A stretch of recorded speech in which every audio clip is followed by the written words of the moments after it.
Nasihleli lana bafethu yimi lona yangithola ngitheni ne-team yami. Kumnandi kunje abanye abakafiki because sifike early thina-ke mase besibekela ama-drinks-ke namanzi bafethu ama-call ne-agric water bafethu. Izinto bafethu ezihloliwe bafethu, izinto ezi-healthy bafethu. Always make sure ukuthi awuphuzi noma yini, uphuza into ehloliwe bafethu, yayibona le nto le isesiye. So sihleli-ke lana-ke simele ukuthi makuqale-ke manje usho undaba, hhayi-ke lana-ke heyi basiseva ngokudla okumnandi ngendlela eyisimanga bafethu. This is the starter, you understand, because sifike ekuseni. So I said no, let's get you guys i-breakfast sikwazi ukuthi sibambise before sonandisa, before siperforma guys, which like i-treatment bafethu abasinika yona bafethu, i-treatment ekunyezinga, yayibona le nto le, uthando bafethu, yayibona brand bafethu. Nani mani ufuna amanzi amakanjena bafethu, ningathinta one of the nearest ama-suppliers nawo bafethu.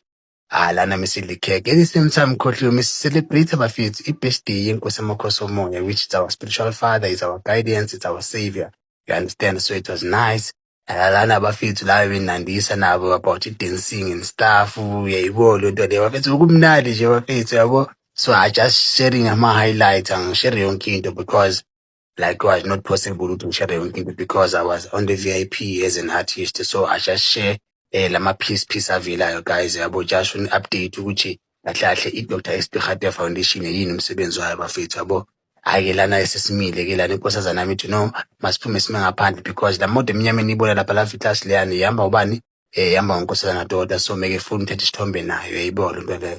So I was like, okay, let me wait with her bafethu. At the same time celebrate yini ilanga lenkosi yamakhosi omoya, i-birthday yakhe. At the same time si-enjoy i-performance kankosazana Doda because mase stage la thina on the backstage, but at the same time siyakwazi ukuva i-performance yakhe. So simile lana siya-enjoya, siyajiva, yonke le nto leyo kumnandi ngendlela eyisimanga guys, yayibona le nto leyo. So we're just enjoying the vibe, just enjoying the day guys, yabo, because that's very important as abantu bafethu. Each and every memory yenza mele enjoy, ungabi ngumuntu stiff, umuntu like serious. Sometimes you need to have fun, yabo, ujibe, yabo le nto leyo. As much as I do guys, yabo, I don't teach something that I don't do, yabo. Angiyena umteste, angiyena upastor, yabo.